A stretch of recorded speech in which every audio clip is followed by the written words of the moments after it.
সুন্দর জিনিস শেখাবো, যেটা হচ্ছে আপনার ফেসবুকের পোস্টগুলো কিভাবে আপনি পিন করবেন। আসলে পিন করে কিন্তু আপনি আপনার ভিউয়ের সংখ্যা অনেক বাড়িয়ে নিতে পারেন। আসলে প্রথমে আমরা এই ফেসবুক অফিসিয়াল অ্যাপসে ঢুকবো, ঢোকার পর থ্রি ডটে ক্লিক করব। করার পর আমরা আমাদের যে পোস্টটা পিন করব সেই পোস্টার যে থ্রি ডট আছে সেখানে আমরা ক্লিক করব।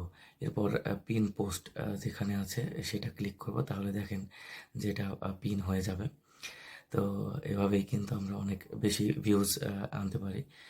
পাশাপাশি আমরা রিলস ভিডিও কিভাবে আমরা পিন করবো, আসলে আমরা ভিডিওস এর ভিতরে গিয়ে তারপর আমরা যে রিলসটা পিন করব সেটার যে থ্রি ডট আছে সেখানে ক্লিক করলে আপনারা সেটা সবার উপরে পিন দেখতে পাবেন, এবং পরপর আপনার তিনটা রিলস এরকম আপনার পিনে রাখা যায়।